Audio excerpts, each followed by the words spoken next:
जय हिंद प्यारे बच्चों, कैसे हैं आप सभी।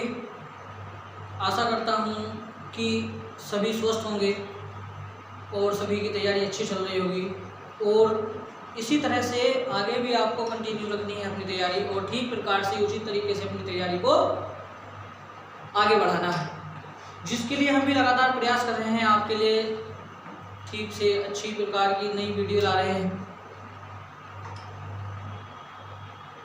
हमने ज्योग्राफी पार्ट 1 ज्योग्राफी का सबसे पहला चैप्टर भारत का परिचय हम पढ़ रहे थे, जिसकी एक वीडियो आपको पहले प्रोवाइड करा दी गई थी।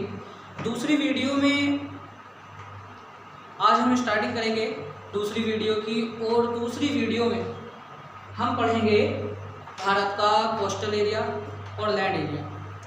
अभी तक पहली वीडियो में भारत का क्षेत्रफल, भारत की आकृति, भारत के पड़ोसी देश और भारत की स्थिति के कौन सी रेखाओं के बीच भारत स्थित है, अक्षांश देशांतर दोनों ही, भारत की स्थिति क्या है पूरी पृथ्वी के सापेक्ष, वो सारी चीज़ें हमने पहली वीडियो में देखी थी। वहाँ से आगे चलते हैं और जैसा कि आपको बताया गया था कि कर्क रेखा भारत के लगभग बीचों बीच से गुजरती है, यानी कि कर्क रेखा भारत को दो बराबर भागों में बांटती है। लगभग जो कर्क रेखा के ऊपर वाला भाग होगा उसे उत्तरी भारत, और जो कर्क रेखा के नीचे वाला भाग है उसे दक्षिणी भारत, साउथ इंडिया कहा जाता है। तो अगर हम बात करते हैं साउथ इंडिया की, तो जो साउथ इंडिया है उसका लगभग संपूर्ण भाग, उसका पूरे का पूरा भाग लगभग समुद्र से टच है, समुद्र की तरफ से लग रहा है, यानी कि कोस्टल एरिया। अब वो स्थान जो तीन ओर से जल से घिरा होता है उसको जनरली प्रायद्वीप बोल दिया जाता है। यही कारण है कि दक्षिण भारत को भारतीय प्रायद्वीप की भी संज्ञा दी जाती है। तो अभी हम भारत की सीमा रेखाओं की बात कर रहे थे। तो अगर भारत की सीमा रेखाओं की बात करते हैं तो सीमा रेखा दो तरह की होती है, एक तो स्थलीय सीमा और दूसरा जलीय सीमा। पड़ोसी देश हमने पढ़ चुके थे कि कितने स्थलीय पड़ोसी देश हैं, कितने जलीय पड़ोसी देश हैं। तो अगर हम बात करते हैं भारतीय सीमा की तो 15,200 किलोमीटर भारत की कुल स्थलीय सीमा होगी। तो भारत की कुल स्थलीय सीमा होगी 15,200 किलोमीटर। जबकि अगर हम बात करेंगे भारत की जलीय सीमा की तो भारत की जलीय सीमा होगी 6100 किलोमीटर। लेकिन ये जो 6100 किलोमीटर भारत की जलीय सीमा है, इसमें हम द्वीपों की सीमा को काउंट नहीं करते, यानी कि यहाँ आपका अंडमान निकोबार द्वीप समूह और इधर आपका लक्षद्वीप। अगर इन दोनों का कोस्टल एरिया भी, इन दोनों की कोस्टल लाइन भी लगा ली जाए, इनकी जो है तटीय सीमा भी अगर हम जोड़ लें तो वो कहा जाएगा भारत की कुल तटीय सीमा या फिर कुल जलीय सीमा। और भारत की कुल जलीय सीमा 7516.6 किलोमीटर। तो अगर जलीय सीमा की बात करेंगे तो जलीय सीमा 6100 किलोमीटर, और अगर हम बात करेंगे कुल जलीय सीमा की तो 7516.6 किलोमीटर, 7516.6 किलोमीटर। अब अगर इसके बाद हम बात करते हैं जलीय सीमा, तो भारत की गुजरात राज्य की जलीय सीमा सबसे लंबी जलीय सीमा है भारत के राज्यों में। अगर हम यहाँ बात करते हैं गुजरात राज्य से, और गुजरात से लेकर आपका गोवा तक का तट, गुजरात से गोवा तक का तट कोंकण तट के नाम से जाना जाता है। अगर हम बात करेंगे गोवा से कर्नाटक तक का तट तो इसे हम कहेंगे केरला तट, और अगर बात करते हैं कर्नाटक से केरल तक के तट की तो इसे कहा जाता है मालाबार।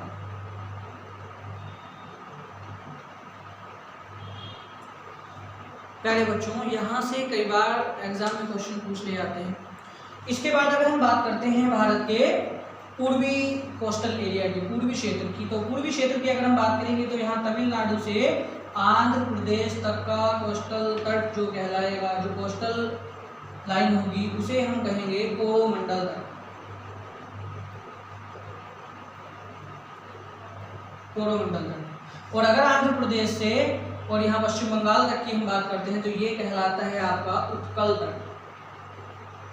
उत्कल तट जिसका राष्ट्रगान में जिक्र किया जाता है द्रविड़ उत्कल बंग, तो ये वही वाला उत्कल है, उत्कल तट। अब अगर हम इसके बाद बात करते हैं भारत के द्वीपों की, तो भारत के द्वीपों की अगर हम बात करते हैं जिनकी तटीय सीमा लगाने के बाद भारत की कुल जलीय सीमा 7516.6 किलोमीटर हो जाती है। अगर हम बात करते हैं द्वीपों की तो यहाँ आपका भारत के दक्षिण पूर्व में बंगाल की खाड़ी है और बंगाल की खाड़ी में 247 द्वीप हैं। जबकि अगर हम बात करेंगे अरब सागर जो होगा भारत के पश्चिम में होगा और पश्चिम में यानी कि अरब सागर में द्वीपों की संख्या होगी 36 द्वीप। अरब सागर में जो होगा द्वीपों की संख्या 36 होगी और द्वीपों की संख्या 36 है, जिसमें आपका लक्षद्वीप, अगर लक्षद्वीप की हम बात करते हैं और यहाँ बंगाल की खाड़ी में हम बात करते हैं द्वीप समूह अंडमान निकोबार द्वीप समूह। ऐसे ही यहाँ 36 द्वीप जो हैं छोटे छोटे द्वीप हैं जो आपके लक्षद्वीप समूह में हैं। तो अगर हम बात करते हैं इनकी एरिया की, इनकी सीमाओं की, तो जो आपका लक्षद्वीप है, ये लक्षद्वीप और लक्षद्वीप का अंतिम कोना, लक्षद्वीप का जो अंतिम सिरा है उसे कहा जाता है मिनिकॉय। और मिनिकॉय यहाँ थोड़ा नीचे चलने के बाद जहाँ भारत की सीमा खत्म हो जाती है उसके बाद दूसरा देश है मालदीव, जो भारत का जलीय पड़ोसी देश है। तो मालदीव और मिनिकॉय को 8 डिग्री चैनल, मालदीव और मिनिकॉय को 8 डिग्री चैनल के माध्यम से अलग किया जाता है। 8 डिग्री चैनल मालदीव और मिनिकॉय को अलग करता है। अगर हम बात करेंगे लक्षद्वीप की राजधानी कावरत्ती और मिनिकॉय की, तो कावरत्ती और मिनिकॉय को 9 डिग्री चैनल, कावरत्ती और मिनिकॉय को 9 डिग्री चैनल अलग करता है। इसके बाद अगर हम बात करते हैं, इसके बाद अगर हम आगे बढ़ते हैं और हम बात करते हैं अंडमान निकोबार द्वीप समूह में लघु अंडमान और बड़े निकोबार की, तो इन्हें अलग करता है 10 डिग्री चैनल। इन्हें अलग करेगा 10 degree channel, 10 degree channel.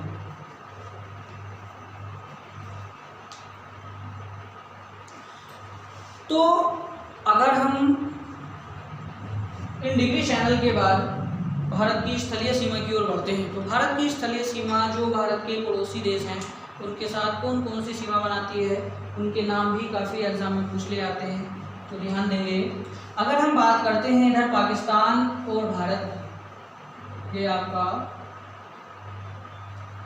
Pakistan और भारत के बीच की जो सीमा रेखा है, अब स्थलीय सीमाओं की हम बात कर रहे हैं, तो भारत और पाकिस्तान के बीच की जो स्थलीय सीमा है उसे कहा जाएगा रैडक्लिफ।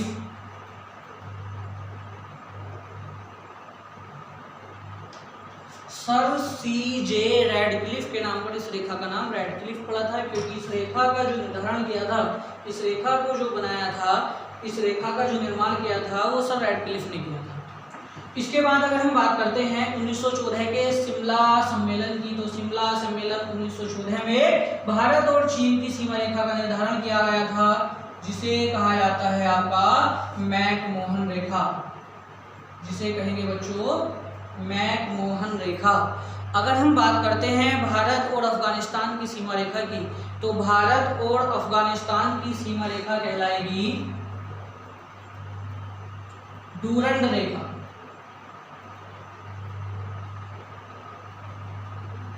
डूरंड रेखा भारत और अफगानिस्तान के बीच की सीमा रेखा कहलाती है बच्चों डूरंड रेखा। इसके बाद ये तो भारत का भौतिक परिचय की हम बात कर रहे थे, केवल भारत का बाहरी स्वरूप हम देख रहे थे। इसके बाद यहाँ से आगे चलने के बाद जैसे जैसे हम भारत के अंदर की तरफ प्रवेश करते जाएंगे, तो जनरली एक चीज़ हमने कई बार सुनी होगी, कई बार हम उस चीज़ को पढ़ते हैं पुस्तक में, कक्षा 5, 6, 7, 8, 9 के बाद जब कभी भी आप पढ़ रहे होंगे भूगोल, उसमें एक सेंटेंस सबसे शुरू में आता है कि भारत विविधताओं से भरा देश है। यानी कि कहने का मतलब क्या है कि भारत में विविधताएं बहुत है। अर्थात भारत में जैसे जैसे हम थोड़े थोड़े क्षेत्र में आगे बढ़ते चले जाएंगे वैसे ही वैसे नई नई चीजें हमको देखने को मिलेंगी। यानी कि अभी तक तो हम भारत के बाहरी स्वरूप की बात कर रहे थे, जब भारत के अंदर की तरफ प्रवेश करेंगे, चूंकि भारत विविधताओं से भरा देश है, इसलिए जैसे जैसे हम आगे बढ़ते जाएंगे इसकी उतनी ही गुण उतनी ही क्वालिटीज हमें नहीं मिलती रहेंगी। तो अगर हम इस आधार पर बात करते हैं, इसके बाद यहाँ से आगे चलते हैं, तो हम बात करेंगे भारत के भौतिक स्वरूप, भारत के भौगोलिक क्षेत्रों की, भारत के भौगोलिक क्षेत्रों की। तो भारत को 5 भौगोलिक क्षेत्रों में बांटा गया है। यूपी पुलिस ने और यूपी SSSC ने, आयोग ने इसे माना है 5 भौगोलिक क्षेत्र, लेकिन एग्जाम में क्वेश्चन पूछा गया था RAS राजस्थान सर्विस में, तो उसने इसे 4 माना है। अब वो आयोग पर डिपेंड करता है। यूपी SSSC जो है वो आपका इसे 5 ही मानता है, यूपी पुलिस ने 5 ठीक किया हुआ है। तो अगर हम 5 भौगोलिक क्षेत्रों की बात करते हैं तो 5 भौगोलिक क्षेत्र कौन कौन से होंगे? अगर हम इन 5 भौगोलिक क्षेत्र को पढ़ते हैं तो यानी कि हम पूरे संपूर्ण भारत को जो है हमने 5 भौगोलिक क्षेत्रों में बांट दिया। अगर हमें पूरे भारत का भूगोल पढ़ना है तो इन 5 भौगोलिक क्षेत्रों को पढ़ना होगा, और 5 भौगोलिक क्षेत्र ही पूरे भारत का भूगोल कवर करके चलते हैं। तो 5 भौगोलिक क्षेत्रों में क्या होगा? सबसे पहली चीज होगी, 5 भौगोलिक क्षेत्रों में आपके सबसे पहली चीज होगी पर्वतीय क्षेत्र। सबसे पहली चीज होगी पर्वतीय क्षेत्र।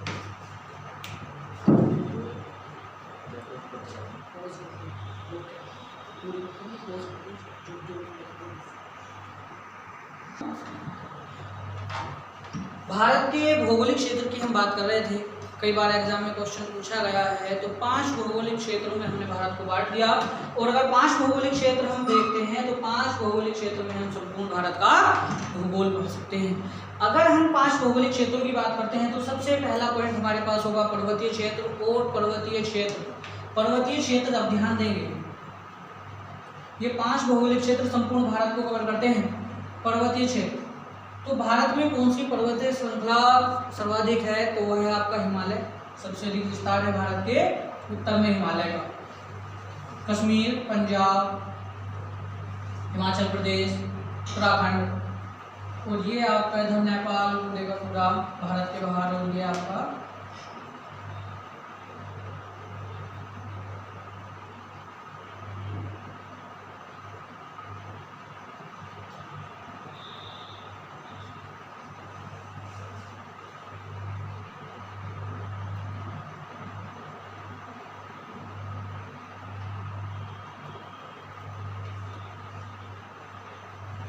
तो इसमें भारत का ये वाला क्षेत्र पर्वतीय क्षेत्र, ये क्षेत्र भारत में, ये संपूर्ण क्षेत्र पर्वतीय क्षेत्र की सीरीज बनता है। ये पर्वतीय क्षेत्र, यहाँ पर्वतीय पहाड़ियाँ होंगी जो हिमालय की श्रृंखला है।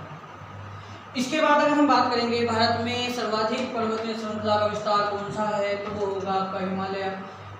हिमालय के अलावा अन्य पर्वत श्रृंखलाएं भी भारत में होंगी, लेकिन उनका जिस समय हम हिमालय पढ़ेंगे उस समय इनका विस्तार पढ़ेंगे। तो अगर हम बात करते हैं नंबर 2, उत्तरी भारत का मैदान, तो सबसे पहली चीज तो उत्तरी भारत का निर्माण कैसे हुआ? जितनी भी नदियां हैं, नदियां हमेशा ऊंचे स्थान से नीचे स्थान की तरफ चलती हैं। अब जो उत्तरी मैदान की नदियां हैं वो कहाँ से उतरेंगी? इसके ऊपर की तरफ क्या था? हिमालय या अन्य पर्वत श्रृंखलाएं हैं। तो पर्वतों से उतरती हैं नदियाँ, और नदियाँ पर्वतों से उतरकर मैदानी क्षेत्र में आती हैं, और मैदानी क्षेत्र में क्या करती हैं? नदियाँ अपने साथ पर्वतों को काटकर मिट्टियाँ लाती हैं, और मिट्टी लाकर किसी एक क्षेत्र में डाल देती हैं, और उस क्षेत्र को एक समतल मैदान जैसा बना देती है। और उस समतल मैदानी क्षेत्र को ही क्या बोला जाता है? उत्तर भारत का मैदानी क्षेत्र। उत्तरी भारत क्यों कहते हैं? क्योंकि ये वाला जो क्षेत्र होगा वो भारत के उत्तर दिशा की ओर होगा। इसके बाद अगर हम बात करेंगे मरुस्थलीय क्षेत्र की, तो मरुस्थलीय क्षेत्र में आपका क्या होगा? गुजरात होगा, और ये आपका राजस्थान होगा।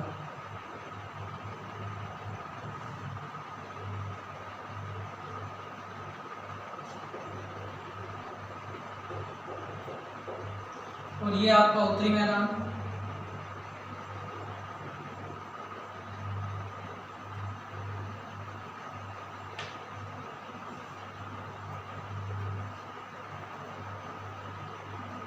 ये भी आपका पर्वतीय क्षेत्र की सीरीज में होगा, और ये होगा आपका मैदानी क्षेत्र।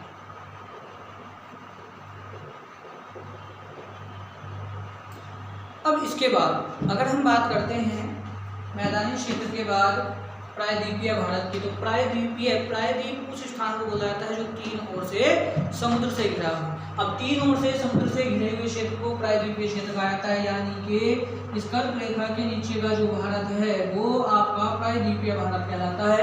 लेकिन इस प्रायद्वीपीय भारत में भी हमने क्या किया है, इसकी भौगोलिक स्थिति के, भौगोलिक विविधता के कारण ये बीच में एक त्रिकोणी काल्पनिक आकृति मान ली गई है, जिसे प्रायद्वीपीय भारत कहा गया है। देखिए इसमें क्या चीज़ है, एक विशेषता क्या है कि ये जो है पठारी क्षेत्र है, यहाँ भी ये सब पठारी क्षेत्र है,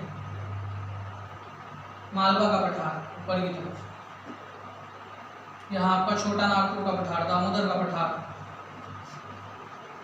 ये जो पठार टॉपिक में इसको हम पढ़ेंगे। इसके बाद अगर हम बात करते हैं तटीय व द्वीप समूह, तो ये जो तीन ओर से घिरा हुआ, समुद्र से तीन ओर से घिरा हुआ क्षेत्र है, इसे प्रायद्वीपीय भारत बोल जाता है। और इसका जो कोस्टल एरिया है पास वाला, ये वाला, ये क्या है, राज्यों के तट हैं, जो यहाँ राज्य आ रहे हैं, तो इन्हें हम तटीय क्षेत्र, और यहाँ आपका अंडमान निकोबार द्वीप समूह, और यहाँ आपका लक्षद्वीप, ये जो है आपके द्वीप समूह में आ जाते हैं।